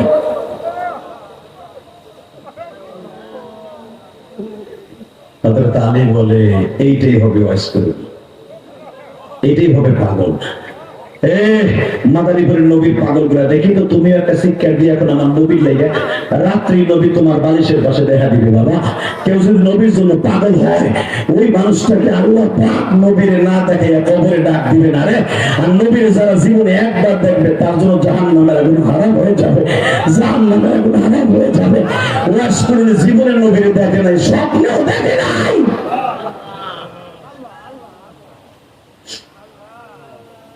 সিজদা থেকে মাথা তোলার পরে হযরত ওমর বলে, আপনার নাম কি? ওয়াইস জেলকারনী? হ্যাঁ। তুমি আমার নবীর শ্বশুর? অমর বাবা আমি আওয়াজটা খুব জোরে চাইছিলাম, বাবা জোরে চাইছিলাম, বাবা আমি জোরে চাইছিলাম, বাবা আমি জোরে চাইছিলাম। স্যান্ডেলটা নিয়ে যাইস না হইব, এবার যাইস না, আমার স্যান্ডেলটা রেখে দে, এইদিকে তাকাও। জিজ্ঞেস করতেছে তুমি আমার নবীর জামাই? অমর নির্বিকে তাকায় রয়েছে, কিরে আপনার লোকের জীবনে আমার দেখা হলে আপনি কেন ছিলেন? তুমি না নবীর করিজের দুলালি ফাতেমা জামাই? আপনি তো কোনোদিন দেখি নাই, আপনি আমার শ্বশুরে কেন ছিলেন? আমি রে তুমি নবীর কেমন জামাই জানি? তোর সামনে তো হুদের নবীর পিড়াইয়া দাঁত দুইটা ভাঙছে, আমি শুনতে পাচ্ছি স্বপ্নে তোমার সামনে আমার নবীর গালটা তোমরা জোর করে ধরে ব্যান্ডেজ করে দিছিলা। আমার নবী ওহুদের মাঠে মাইর খাওয়ার পরে আর কোনোদিন গোস্ত সবাই খাইতে পারে নাই, তোমাদের সামনে গোস্ত সবাই খাইতে পারে নাই। তোমরা কেমনে দাঁত দিয়ে গাল ভরা দাঁত দিয়ে গোস্ত সবাই খাইছো, লজ্জা লাগে নাই? এবার আমি দেখবো এই মাদারীপুর বাহাদুরপুরে নয় বাবা, কার কার ইশকের আগুন এখন ধাউ ধাউ করে চলবে গো বাবা। হযরত ওমর বলে আপনি কেমনে জানেন?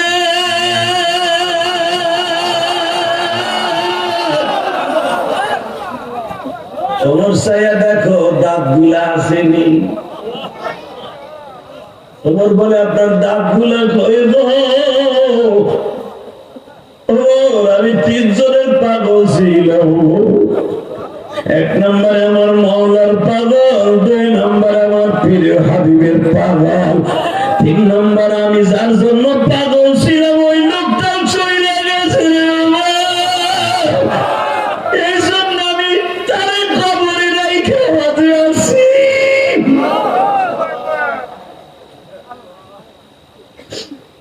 ওমর বলে কার পাগল ছিলেন? আমি যার জন্য নবীর কাছে জীবনে যাইতে পারি নাই। যুবক তোর 2টা পাও ধরছি রে ভাই, মা দুঃখিনীর কোনদিন কষ্ট দিস না ভাই। ওমর বলে কার পাগল ছিলেন? বিবির বলে না, জীবনে বিয়ে করি নাই। আমি আমার জনম দুঃখিনী মায়ের পাগল ছিলাম রে আমার। আমি যখন দাওয়াত তাবলীগের মতো গাঁটটিটা বাইন্দা মায়েরে বলতাম মা তায়েফের মাঠে নবী মায়ের খাইছে একটু দেখে আসি মা। মা বলে নবীর দেখার লাগে অনেক সাহাবী আছে, তুই যাইস না, আমি মা কষ্ট পাবো। মায়ের কষ্টের দিক তাকায় আমি যাচ্ছি নাই। মক্কায় নবী হিজরত করার আগে আসতে চাইছি, মা আসতে দেয় নাই। মদিনায় যাওয়ার পরে যেদিন ওমর আমি শুনতে পাইলাম কে যেন মদিনার কথা একজন আমারে বলে যাইতেছে সকালবেলা, তোমরা আমারে যারা নবীর পাগল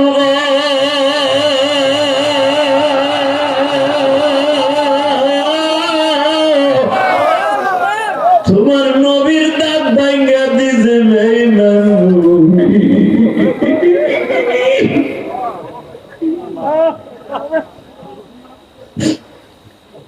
খবর। তখন আমি আমার মার কাছে যেয়ে বলছিলাম মা আমি আর জীবনে কোনোদিন মদিনায় যাওয়ার কথা বলবো না। মা আমার প্রেমিকা বলে কেন যাইতে চাস না? কোন মুখ লয়ে যাবো? আমার নবীর দাঁত ভরে ভাঙ্গা দিছে মা। ওমর দেখ আমার মা কত পাগল, আমারে 2.5 কেজি ওজনের একটা পাথর হাতে দিয়া কয় তুই কি নবীরে বেশি ভালোবাসস না আমারে বেশি ভালোবাসস? আমি বললাম মা আমি দুজনকে ভালোবাসি, আমি কাউরে ফেলতে পারবো না। আমার আল্লাহ কোরআনে বলছে, আবার আল্লাহ কোরআনে বলছে ওয়াকাযা রাব্বুকা আল্লা তা'বুদু ইল্লা ইয়্যাহু ওয়া বিল ওয়ালিদাইনি ইহসানা। মা-বাপকে ভালোবাসবো আমি আল্লাহর ইবাদতের পরে। আল্লাহর অর্ডার করে ভালোবাসি মা। আবার নবী বলছেন লা ইউমিনু আহাদুকুম হাত্তা আকুনা হাব্বা ইলাইহি মিন ওয়ালিদিহি ওয়া ওয়ালাদিহি ওয়ান নাসি আজমাইন। আমি নবীরে যারা ভালোবাসবে না মা বাবার থেকে, ওয়ান নাসি আজমাইন ছেলে মেয়ে এবং পৃথিবীর মানুষের থেকে, সে মুমিন না। তা আমি দুইজনের দোষার উপরে লাভটা কি? মা তোরেও জীবন দিয়ে ভালোবাসি, নবীরেও জীবন দিয়ে ভালোবাসি। এবার আমি দেখবো নবীর আশেক কয়জন। রেডি রেডি বাবা? ওয়াজের মা বলে যদি দুজনকে ভালোবাসো, আমি মা আমার নবীর আমার জীবনের সাথে বেশি ভালোবাসি। তুই আমার যাইতে দেশটা নবীর কাছে জীবন দিয়ে ভালোবাসি, কি ভালোবাসা? মকায় যদি আমারে ভালোবাসা থাকোস, এই পাথরটা হাতে নেকে আমার চোখের সামনে পিড়াইয়া পিড়াইয়া তোর দাঁত গুলো ভাঙবি। জোরে জোরে জোরে জোরে জোরে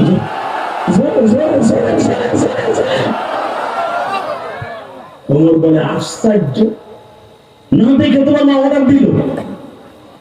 হ্যাঁ ওমর, আমি আমার মায়ের সামনে এক একটা বাড়ি দিয়ে এক একটা দাঁত ভাঙছি, টান দিয়ে খুলে খুলে মার কাছে দিছি।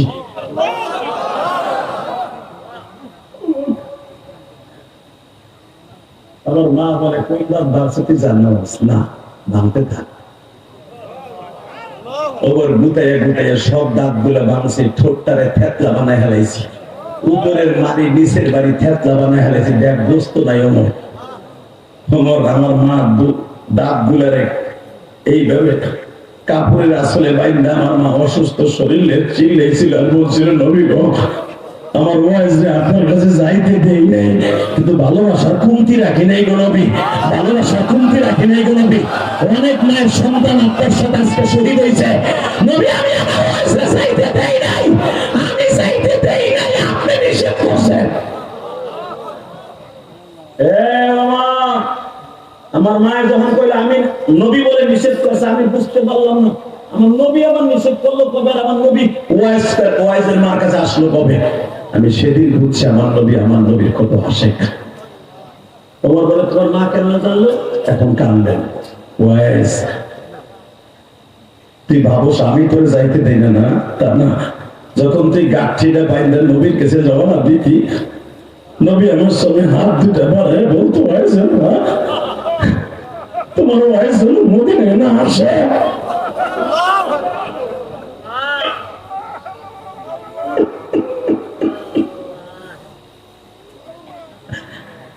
তুই গাঠটিটা বাদলে আমি চোখটা বন্ধ করে মোরাকাবায় বসতাম, দুরূদ পড়ার সঙ্গে সঙ্গে নবী আমার সামনে দাঁড়ায় বলতো ওয়াইজের মা তোমার ওয়াইজ আসতে যাওয়ারে আসতে দিও না, কারণ কি? নবী আমার ওয়াইজ তো আপনারা দেখার লেগে পাগল হয়ে গেছে, ওয়াইজের মা আমার দেখার লেগে 100 লক্ষ সাহাবী আছে, কিন্তু তোমার দেখার লেগে ওয়াইজ ছাড়া আর কেউ নাই আমার আল্লাহ ছাড়া। আমি নবী জীবনে মার খেদমত করতে পারি।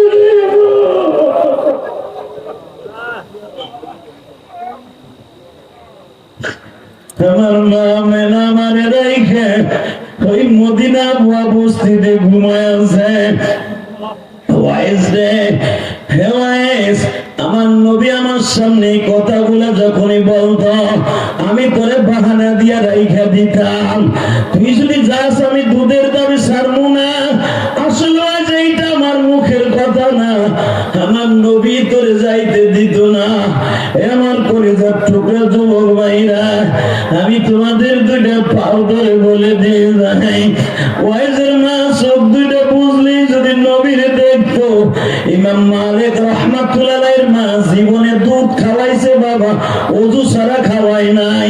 ইমাম মালিকের মা যখনই বিপদে পড়তো বাবা, চোখটা বন্ধ করে নবীরে ডাক দিতাম। আমি আপনাদের দুটা পাও ধরে বলছি, মহিলা প্যান্ডেল আমার অনেক মা আছে, ও মা আপনার ছেলেটা যদি বাইসা থাকে গো মা, মাঝে মাঝে পোলাটারে বুকের মধ্যে নিয়ে একটা সোনা দিয়ে গো মা। আমি তোর কাছে একটা অনুরোধ করিয়া যাই, স্কুল কলেজের থেকে যাইবার পরে মায়ের একটু কোলে লিখবো ভাই। ঢাকার থেকে 2টা কাপড় কিনে নিয়ে এসে মার কোলের উপর রাইখা বলিস, মা তোমার সন্তান এখন কামাই শিখছে, মা এই কাপড় 2টা পরবো, আমি চাইয়ে চাইয়ে দেখবো আমার মা পৃথিবীর শ্রেষ্ঠ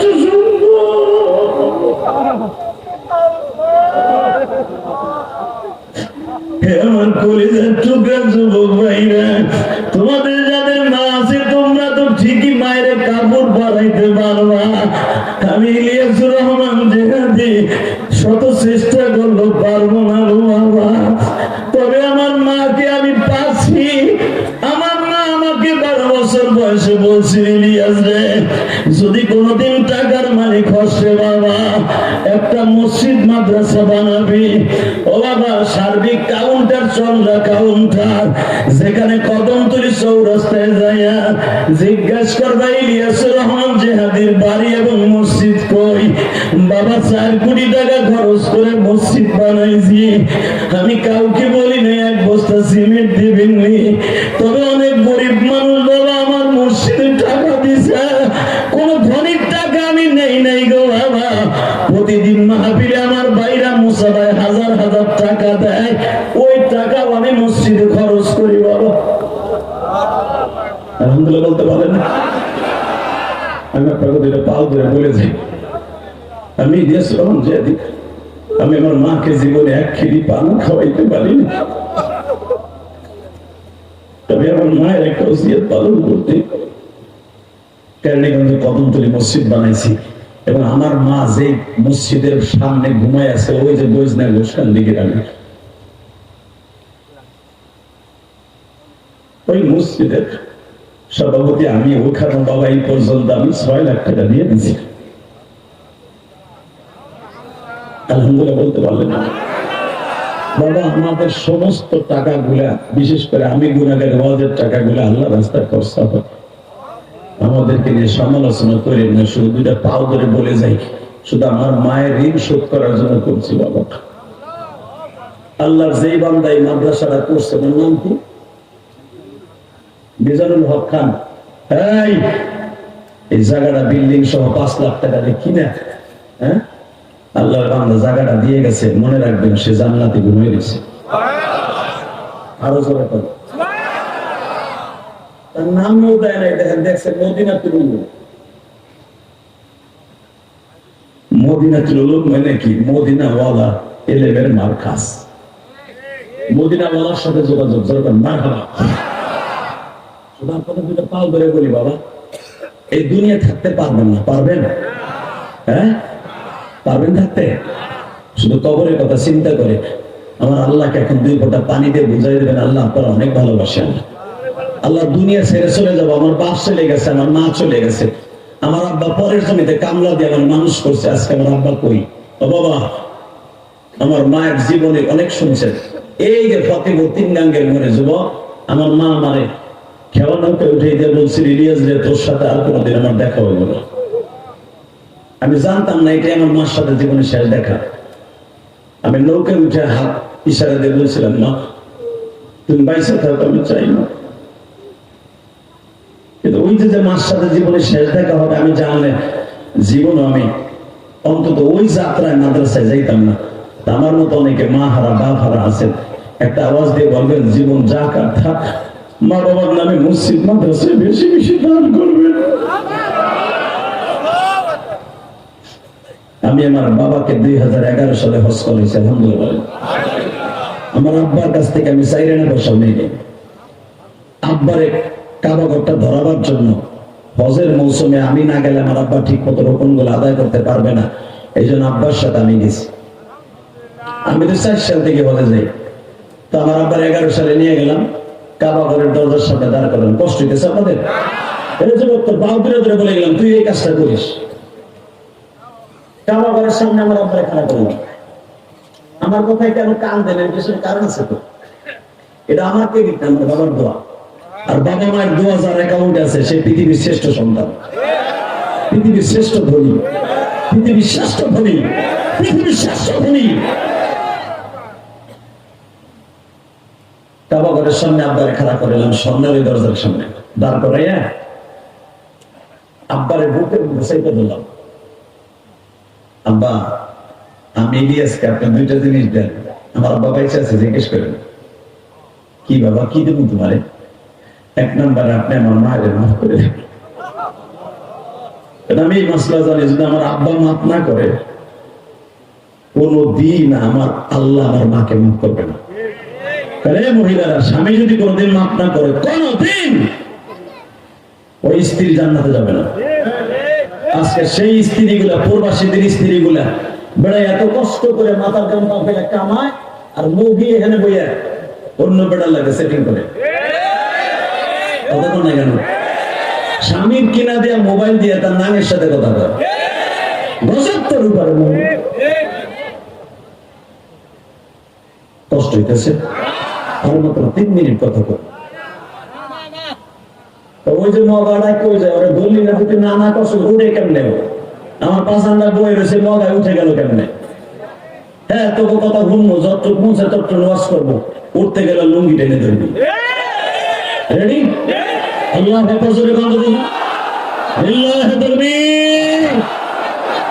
বাবা, আমি পৃথিবীর 14টা দেশে গেছি, আল্লাহ আমার 14টা দেশে নিছে। এই যে সৌদি আরব যখন গেছি, এই গরমের ভিতরে যায় দেখছি বাবা অবাজান বিশ্বাস করে 6 মাস আগে দেশে গেছে, কোনো কাম নেই। মক্কা মদিনায় ফ্রি খাবার দেয় সরকার, ওইটা খায়। আর মদিনার ভিতরে বাংলাদেশ থেকে যে ব্যাগটা লয়ে গেছে ওইটা মাথায় করবো না। আমরা তো প্রবাসী, কত মন্ত্রী আছে কামলা পেয়ে গালি দেয়, এ মন্ত্রী তুই এখন কই, তুই এখন 2 দিন পরে কামলা হয়ে যাবি। কথা না কেন? তুমি কামলা হয়েই গেছো। গরিবরে গালি দেশ বেটা, প্রবাসীদেরকে গালি দেশ কামলা কইয়া, তোরা তো চোরের মতো কামলা হবি। বাংলাদেশে যেই রাস্তায় তোকে পাইবো, ওই যে সালমানের মতো দাড়ি চাচ্ছে বাঁচার লাগে, ও বাঁচতে পারছে। আল্লাহ হেফাজত করে, জোরবেন আমিন। ইমান আমল ঠিক রেখে কবর যাও, তৌফিক দান করো। ফাঁসির মঞ্চে ঝুলতেন রাসূলের কলিজা আঘাত করলেন, কে দাঁড়িয়ে চাইছেন?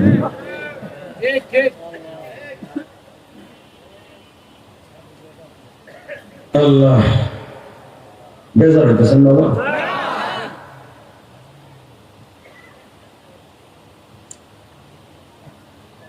পৃথিবীতে সবচেয়ে দামি হলো মা আর বাবা। তো আমার আব্বার কাছে বললাম, আব্বা আপনি আমার মাকে মাফ করে দিবেন। বিশ্বাস করেন বাবা, যারা আমার দিকে তাকায় না, আমার আব্বা এইভাবে হাত তুলছিলাম, মনে করে 2011 সালে, আল্লাহ তুমি ইলিয়াসের মাকে মাফ করে দাও। ঠিক এইভাবে আব্বা বলছিলেন, আল্লাহ তুমি আমার ইলিয়াসের মাকে মাফ করে দাও, আমি ওরে মাফ করে দিচ্ছি। এক দিতে নাম আমি বললাম, আব্বা আমারই কিছু দাও, 10 লাখ টাকা খরচ করে দিব, যাইলাম। আমার আব্বা এইভাবে বলছিল, আল্লাহ আমার ইলিয়াস যত মাহফিলে যাবে, প্রত্যেকটা মাহফিলে বুড়া বুড়া সবার চোখ দিয়ে পানি ফেলাবা। এটা আপনাকে ভাষা, আমার আব্বার ভাষাতে একই, বুড়া বুড়া যা আছে সবার চোখ দিয়ে পানি ফেলাবা। আমার বাবার দোয়ায় বাংলাদেশে এমন কোন মাহফিল নাই, একটা দিনও নাই আমার দাড়ি ভাগা বাজানরা কান্দে না, যুবক চোখ দিয়ে পানি পড়ে না। এটা আমার এলেমের বাহাদুরি না, আমার বক্তৃতার বাহাদুরি না, এটা আমার বাবার দোয়া। যুবক সবাই বাবার দোয়া চাও কি চাও না? চাও। কথা তো যুবক, চাস কি চাস না? যদি বাবার দোয়া চাস আর জান্নাত কিনতে চাস, আমি 30টা সেকেন্ডে বন্ধু বানাই দেব। আমি বলবো না তুমি তোমার বাবার এই মাঠের মধ্যে দাঁড়িয়ে মাপ চাও, আমি বলবো বাড়িতে যাই অন্তত হাতটা ধরে মাপছে নিও। রাজি আছো? এমন কোন যুবক আছো নগদ নগদ বিশ্ব নবীর স্বপ্নে দেখবা, অথবা বাবা মারে নিয়ে হজ করতে যাবা, এই নিয়ত করে কোন যুবক আছো লাভ দিয়ে দাঁড়ায় বলতে পারবো, হুজুর হজের নিয়ত আমার আছে, আমার জনম দুঃখ নিয়ে বাবাও এই মাঠের মধ্যে আছে। আপনি যদি লক্ষ লক্ষ বাবার সামনে, হাজির সামনে বাবারে বুকে নিয়ে মাপ চেয়ে কাঁদতে পারেন, আমি শত শত বাবার সামনে কেন পারবো না আমার বাবার কাছে মাপ চাইতে? যদি এই কথাটা তুমি বলতে পারো আর দাঁড়ায় বাবার কাছে মাপ চাইতে পারো, এই মাদারীপুরের কেউ রে মাপ না করলেও তোমার মাপ করবো। সাহস করে বলো তো কোন যুবক আছে যে বাবার কাছে মাপ চাই ভাই মাঠের মধ্যে দাঁড়ায়? দাঁড়াও তো, কে কে আছে? দাঁড়াও তো, দাঁড়াও, দাঁড়াও, দাঁড়াও। এ ছেলেগুলো তারা কার কার বাপের মাঠে মাঠের মধ্যে আছে দাঁড়া, কার কার বাবা এই মাঠের মধ্যে আছে দাঁড়া। খালি নাবালিক বাচ্চাগুলো আছে, আর কেউ নাই। এ আর কেউ বাবা নাই, এই বাপরে চড়াই ধরে কাঁদতে থাকে। এই আর কার বাবা আছে দাঁড়াও তো, আর কার কার বাবা আছে, ছেলেটা নিয়ে দাঁড়ান তো, ছেলেটা নিয়ে দাঁড়ান তো, ছেলেটারে বুকের মধ্যে নিয়ে দাঁড়ান তো, ছেলেটাকে বুকের মধ্যে নিয়ে দাঁড়ান তো বাবা। সারিস না, সাইরেন না, পুরোটারে সাইরেন না, পুরোটারে বুকের মধ্যে চিল্লাইতে থাকেন আর কাঁদতে থাকেন আর বলতে থাকেন আল্লাহ আমার পুরারে আলেম বানায় না। ইলিয়াস রহমান জিহাদির বাবা দোয়া করছে, আমিও দোয়া করে গেলাম আমার ছেলের আলেম বানায় দিও আল্লাহ। আমার সেই পাগল ভাইগুলো বাবার বুকের মধ্যে মাপ চাই রেখে ওলি বানায় দিও। এই যে আমার বাবা দাঁড়ায় আছে, সন্তান দ্বারা খুঁজতেছে আল্লাহ। এই যুবক, তোর বাবাই মাঠে নাই, তোমার বাবা নাই, বড় ভাইটা নাই। তুমি যদি বড় ভাইটা আজকে কবরে, বাবা আজকে কবরে, বড় ভাইকে যদি বুকের মধ্যে পাও, চাইবা ধরে বড় ভাইয়ের কাছে মাপ চেয়ে নেয়, কারণ বড় ভাই ছোট ভাইয়ের কাছে অনেক ঋণী। আল্লাহ যারা কান্দে এদের বাবা মাকে তুমি মাফ করে দিও আল্লাহ। এদের চোখের পানি গুলা বাবার কবরটাকে জান্নাতের টুকরা বানিয়ে দিও আল্লাহ। আমার দাড়ি পাকা বাজান না মনে মনে ভাবতাছে, এই যে দেখো এরা মনে হয় দুটা ভাই, দেখ কেমনে কান্দে। কপাল পরে এখনো টাইম আছে, তোর বাপ নাই, দুটা ভাই বাইরে বুকের মধ্যে মাপচা। ভাই যখন বাইরে বাপ বুকে নিয়ে কান্দে, আল্লাহ সে রাজিম থরথর করে কাঁপতে থাকে। আল্লাহ ওই সন্তানদের চোখের পানির খাতিরে বাবা মায়ের কবর আযাব মাফ করে দেয়। মহিলা প্যান্ডেলে কোনো মা নাই, মহিলা প্যান্ডেলে মা নাই যে বোনটারে জড়াই ধরে কান্দা, শাশুড়ির জড়াই ধরে কান্দা, মায়ের বুকে নিয়ে কান্দা। আল্লাহ যাদের বাবা আছে তারা বাবার কাছে মাপ চাইলো, যাদের বাবা নাই তারা কার কাছে মাপ চাইব।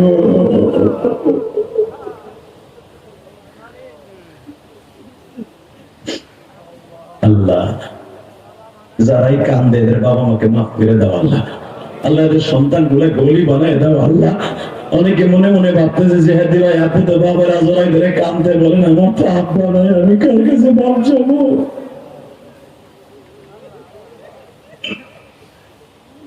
আল্লাহ দেখো এ দাড়ি পাকা বাজান, দুই ভাই একসাথে আইসেন না ওয়াজ শুনতে, বড় ভাই ছোট ভাইয়ের বুকে নিয়ে একটা সাইফা ধরে মাপ চান তো। আমি বলছি বাবা সাইফা ধরেন তো বুকের মধ্যে, বলেন ভাই রে বাপ থাকলে তো এইভাবে ধরতাম, তোর ধরছি ভাই। আর আমরা দুই ভাই মাপ চাই, আর আমাকে দুই ভাই চোখের পানি পড়লে বলে বাবার কবর আযাব মাফ হয়ে যাবে। এ দাড়ি পাকা বাবা নাই, এক ভাই আর এক ভাইয়ের বুকে নিয়ে মাপ চাইতে পারেন না? আপন ভাই নাই, স্বাস্থ্য ভাইটা নাই, কথা দিয়ে একদিন কষ্ট দিয়েছিলেন, বাড়ির কাছে মাপ চাওয়ার সুযোগ পান নাই, বাড়ির কাছে মাপ না চাই কবরে যায় না, কবরে গেলে শান্তি নাই রে বাবা। এখনো টাইম আছে, 1 মিনিট টাইম দিলাম। এ দোয়া করার আগে ভাই ভাইয়ের বুকে নিয়ে মাপ চান তো।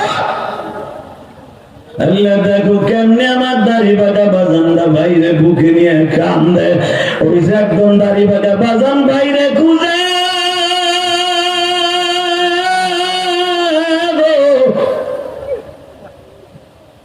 যুবক ভাই, মনের মধ্যে থেকে সব দুঃখ মুছে ফেল, বাবা মার জন্য বইয়া বইয়া কান। আল্লাহ তোদের জীবনে গুলো মাফ করে দিক, জোরে কানে আমিন, আর জোরে বলে আমিন। আল্লাহ আমার মতো যাদের মা নাই তাদের মাকে মাফ করে দিও, যাদের বাবা নাই বাবার খবরটা জান্নাতুল বাবা নাই। আমার নবী সারাটা জীবন বাবা বাবা বলে কাঁদছে। আমার নবী মাঝে মাঝে বলতো উম্মতের আমি জীবনে কেউ বাপ বলে ডাকি নেই। তোদের যাদের বাপ আছে পরম বেড়ে বাপ পেয়ে ডাকিস। বসো, মারহাবা বলেন, আল্লাহু আকবার বলেন তো। আবাজান আমার সাথে ওয়াদা দিবেন, রাত 9টা স্টেজে উঠছি, 30টা সেকেন্ডে, এখন রাত 10:30 বাজে। 1.5 ঘন্টা আলোচনা করার পিছনে যদি একটা কথা ভালো লাগে, যদি একটা লোক লাভ দিয়ে দাঁড়ায় বলবেন হুজুর আমার তো বাবা নাই, এখন টাকা আছে। হালাকি আমার আব্বা যখন বেঁচে ছিল তখন আমার টাকা ছিল না, এখন আমার বাবা নাই, আমার টাকা আছে। ওই বাবার কবরটা জান্নাতের বাগান করার জন্য আমার সাথে ওয়াদা দেন, 1 ফোঁটা পানি দিয়ে মুনাজাত না করে কেউ ময়দান ছাড়বেন না। কে কেনা দিয়েছেন? আল্লাহকে হাত করে দেখেন। আল্লাহ দেখো বাবার জন্য কাইন্দে মা ছাড়বে, এদের বাবাকে মাফ করে দিবা। নামান হাত আমি ওয়াদা দিলাম আল্লাহ আপনার বাবাকে মাফ করে দেবে, আশা করছি ইনশাআল্লাহ। 30 সেকেন্ডে বলেন তো আল্লাহর কোন পাগল আছেন মায়ের জন্য বাবার জন্য এই তিনখানা মাদ্রাসাটা বাবা, এই মাদ্রাসাটায় আগামী বছর কাম ধরবে। মাদ্রাসা অনেক কিছু দরকার আমি দেখলাম। একটা লোক লাভ দেদারে বলতে পারবেন হুজুর আমার বাবা মা নাই, আমার টাকা ছিল একদিন সেই সময় ছিল, এখন টাকা আছে বাবা মা নাই, বাবা মায়ের কবরটা জান্নাতের টুকরা বানাবার জন্য এই মাদ্রাসার যখন কাম ধরবে অথবা মাদ্রাসার এখন দরকার যা কিছু দরকার এই খরচাপাতির জন্য আমি আমার বাবা মার জন্য 1 লক্ষ টাকা এই মাদ্রাসায় দিব। হুজুর আমি প্রবাসী, আমার ছেলে মেয়েকে আল্লাহ মানুষের মতো মানুষ করুক, আমার বাবা মাকে আল্লাহ কবরে মাফ করুক। একজন বলেন তো 1 লক্ষ টাকা কে দিবেন?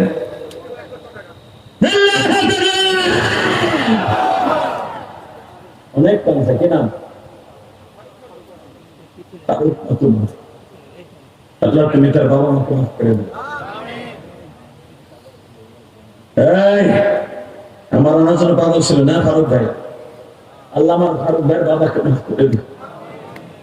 অনেক কাঁদছে। কাজী মোশাররফ হোসেন, কামাল মাব্বর, এই 3 জন বলে আমাকে আমার জন্য অনেক কষ্ট করত। আল্লাহ আমি মা হারা, তোমার কাছে ওদের মাকে রেখে গেলাম, তার ভিতরে আমার ফারুক ভাই একজন আলেমের পাগল, তুমি আমার নবীকে একবার স্বপ্নে দেখাই দিও।